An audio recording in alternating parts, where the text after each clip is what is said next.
Let's say I have two GPS satellites in orbit around the Earth. One of them is 20,000 miles away, and another one of them is over here and is about 24,000 miles away. And by measuring their positions in the sky, I see that the angle between them is about 140 degrees. But I also want these satellites to send messages to each other. And to do that, I need to know the distance between them. So my problem is, how do I find the distance here between the satellites, given what I already know? You might remember from pre-calculus or trigonometry that what you need to solve this is called the Law of Cosines.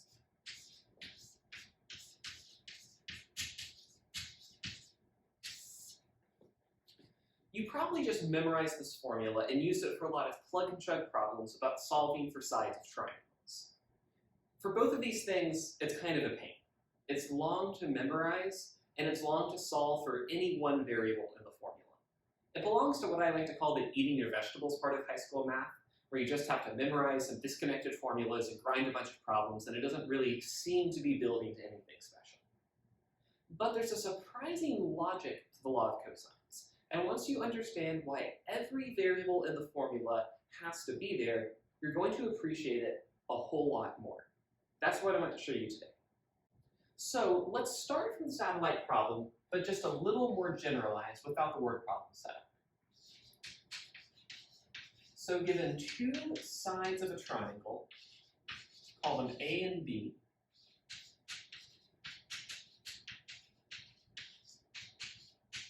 and the angle between them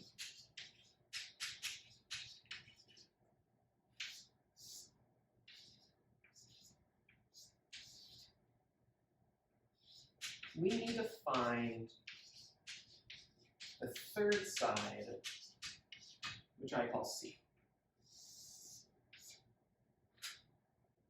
When trying to solve a hard problem, it's often helpful to try a simpler version or a special case first. So, if we know two sides of a triangle and we are trying to find a third side, there's already a case we know how to do. When it's a right triangle, we just use the Pythagorean theorem. So whatever we come up with for the law of cosines is going to have to become the Pythagorean theorem when our theta is 90. So let's start with the Pythagorean theorem, but then add something extra to it that's going to correct it for not being quite a perfectly right triangle. And this extra correction term is going to depend on all the parts of the triangle we have so far. I don't know what kind of function this is going to be yet, but I know that it's going to have to be 0 when theta is 90 degrees.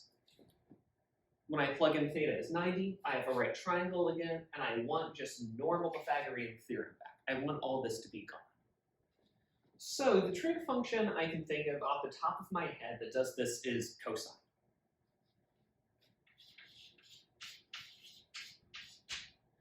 Now there are other trig functions that do this too. Maybe I could try sine of 2 theta, but I'm just going to do some guess and check and start with the simplest function I can think of first.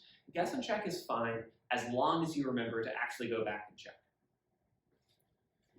So for law of cosines, we'll start with Pythagorean theorem, but then we're going to have some correction term that depends on cosine, so that the correction vanishes once we go back to the right triangle Pythagorean theorem case. So while I think the extra term in law of cosines has to do with cosine, I guess the name law of cosines kind of gives that away, I haven't yet figured out if I need to add or subtract cosine. To figure that out, I need to see how it grows or shrinks with the angle. So let's draw some simple cases for obtuse and acute triangles and see what happens. For the case of an obtuse triangle, I see that with a bigger angle, C has gotten bigger. And in the case of an acute triangle,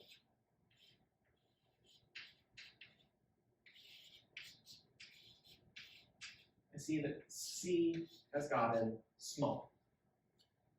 Let me just plug these numbers into a calculator. Just plug them into cosine and see what I get. If you do that, you'll find out that cosine of 135 degrees is negative 0.707, and that cosine of 45 degrees is positive 0.707. We can see this more clearly if we check what's going on the unit circle. Whenever I'm not 100% sure what a trig function is doing, I always like drawing quick unit circles like this to figure out what's going on. So cosine is the x-coordinate of my angle on the unit circle. So over here, for acute triangles, I see that cosine is positive. And over here, for obtuse triangles, my x-coordinate is down here, and I see that cosine is negative. So for this case, when I want the third side, C, to grow, but I have a negative cosine, I'm going to need another negative sign right here to cancel that out so that C squared gets bigger with new cosine stuff. And over here, for the acute case, if I want my third side to shrink and for C to go down, even though cosine is positive, I need this to be negative to make sure I subtract off that positive cosine.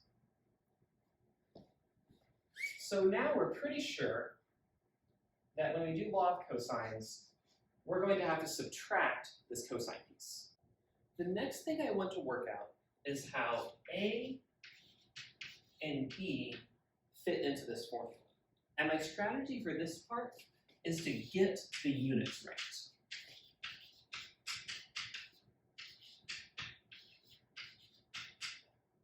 So to be concrete, let's say I measure all of these triangle side lengths in meters.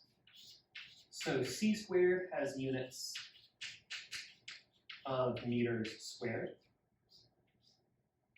as does A squared, as does B squared.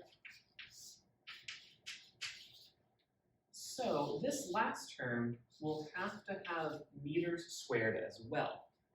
This can't be meters cubed or something, because I can't add square meters to cubed meters and get back squared meters. It has to be square meters the whole time.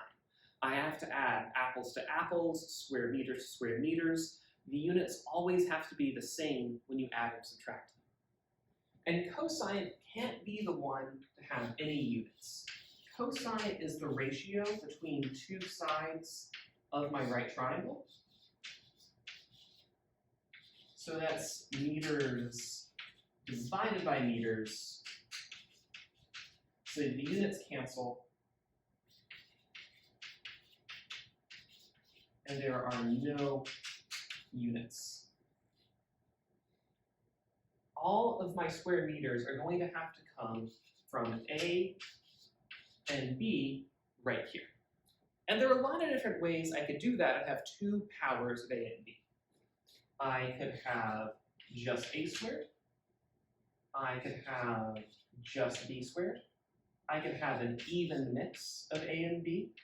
I could have more a than b.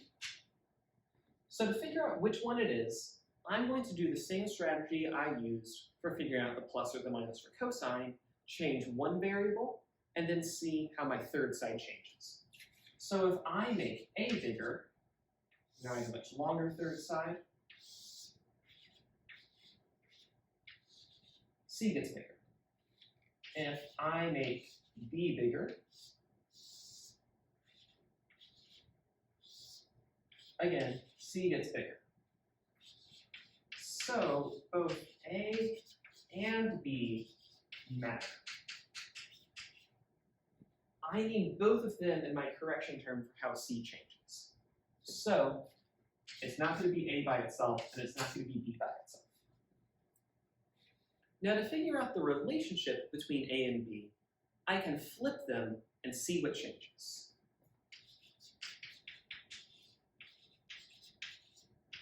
So in the first case, I am going to make a my longer side.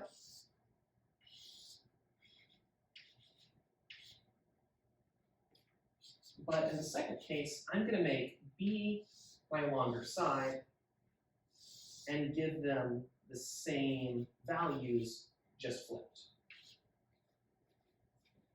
And I can see this just by eyeballing it. It's the same c in both cases. If you want to be more concrete, you could draw a line down here and then flip the triangle across that line. And that would tell you for sure that when you flip things, you get these other two triangles, but this line stays the same length when you flip it. So we know we need an equal mix of a and b. One of them can't matter more than the other because I can just swap them out for each other. They have to behave the same way.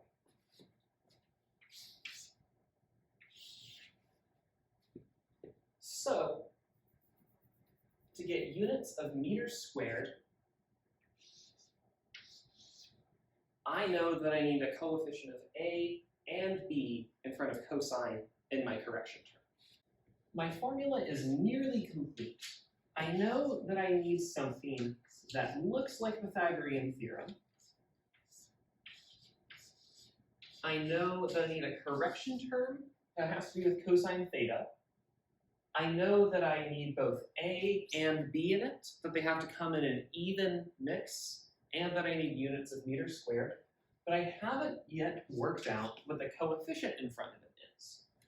Now, this could be potentially anything as long as it's a positive number, because I've already fixed the sign. None of the checks that we've done so far tell us what the coefficient is. So my next strategy is to check this on a known case, a problem that we already know the solution to. The easiest triangle I can think of that's not a right triangle is an equilateral. Every side is going to be the same length. They are all length A. And every angle is 60 degrees. So I'm going to plug all of this into my formula and figure out what x has to be to make this formula work for an equilateral. So my c squared has now become an a squared.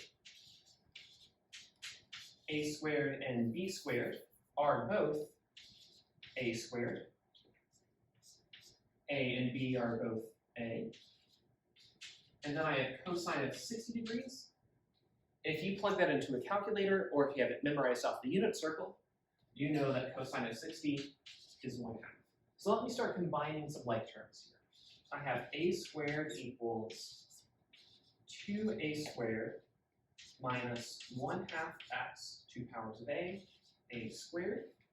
I have a squared in every term, A squared's not 0, it's some positive length, so that means it's safe to divide by it, and I'm going to divide every term by a squared to get that to cancel out.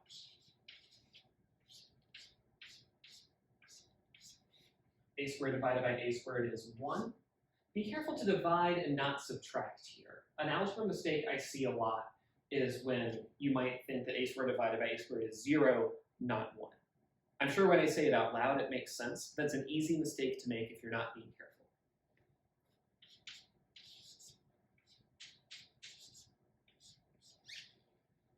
So I'm going to subtract 2 off both sides. I get negative 1 equals negative 1/2 x. Multiply both sides by 2. Well, negative 2. To cancel out the denominator. So I get my negatives cancel. Positive 2 is equal to this cancel, positive x. And my coefficient is 2. Now my formula is complete, and I have what I think is the law of cosines. So it looks like I'm done with my law of cosines formula. But what I've just given you is not a proper math proof. I've given you a couple of arguments, but they relied on a lot of assumptions. When I picked this cosine, I said I was doing guess and check. So now I need to go back and actually check it. So one important way of checking a formula is to check the extreme cases. Plug in unusual versions of variables, like very big or very small versions, and make sure that the formula still works. Just let me try a very obtuse triangle when the angle goes all the way up to 180 degrees. Now, you probably don't know what a triangle looks like when it has an angle in it that's 180 degrees. So let's work to it from bigger and bigger angled triangles. So I can have one that starts looking like this, but then I'm going to make the angle bigger. And the triangle gets flatter, I make it even bigger. And it still gets even bigger. So now, when the triangle basically becomes flat, I can see that my third side is just A and B added together. Let's plug all this in and see if this makes sense. So now C squared is A plus B squared. And law of cosines has A squared plus B squared minus 2AB cosine of 180 degrees. And as you might remember from your unit circle, if not, we can check real fast. I draw a unit circle, I go 180 degrees around, and my x-coordinate, where I end up on the other side, is -1. These negatives are going to cancel each other, so my right side becomes A squared plus B squared plus 2AB. That's exactly what I get here when I expand this out with FOIL. Be careful not to say that this is just A squared plus B squared. That's a classic algebra mistake I see a lot of the time. So our law of cosine works for very large, very obtuse triangles, all the way up to cosine is 180 degrees. Let's check the other extreme, where theta is 0 degrees. So I'm going to start with an acute triangle and make the angle smaller, and then so small it's basically flat. So if this whole long side is B, and then I have a short A side right here, my C must just be B minus A. Now I'm going to plug all that into law of cosines again and check if it works.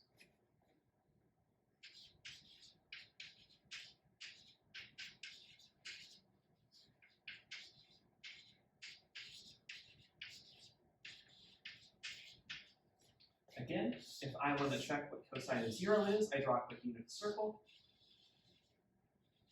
0 degrees puts me right here at 1.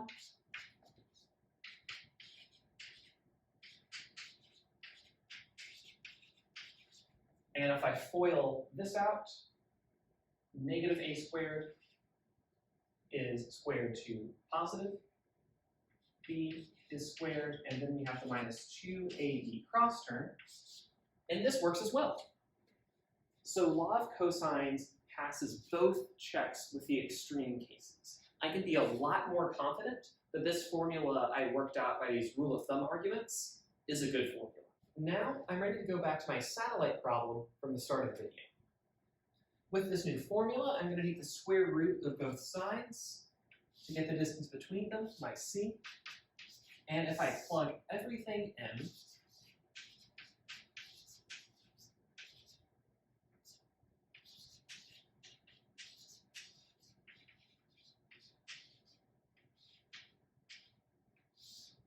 you're going to have to plug all that into a calculator, but you're going to get that the answer is 41.4 thousand miles. Now we have a new formula that we can use for lots of problems and answer lots of questions that we couldn't have before. Now, if I'm going to properly prove this formula to you, and not just give you enough cases to be confident in it, I'm going to have to do what you do in pretty much every trig proof. You would draw your triangle, and then you would cut it up into little right triangles, and then you would use a whole bunch of trig arguments until you've solved for what you solved for, now that you know what you're supposed to get at the end. But these are never very enlightening proofs. You play around with enough formulas and trig identities until the answer pops out at the end almost by magic. That's not how you use the formula in practice. Why I like these arguments are because they line up with how you're going to use law of cosines. You need to know that it's going to come back to something like a Pythagorean theorem. It checks against a case you already know how to solve. You know that as theta gets bigger and it gets obtuse, c has to get bigger, so you need a negative sign here. You need the relationships between the variables to be right. You know the units have to check out. You know that if this is going to be meters squared, these have to be meters squared, and so we need 2 powers of the length for meters squared as well. You know that it has to solve a case you already know, like an equilateral triangle. I needed this 2 right here to make that work. These are all pieces of how you're going to think about formulas like this in practice. Math is at its worst when it seems like an arbitrary list of rules and there's no rhyme or reason to any of them. But when you really understand math properly, you get not just why every piece has to be there, but you get why this makes the most sense of any formula you could have come up with. And that's where math really shines.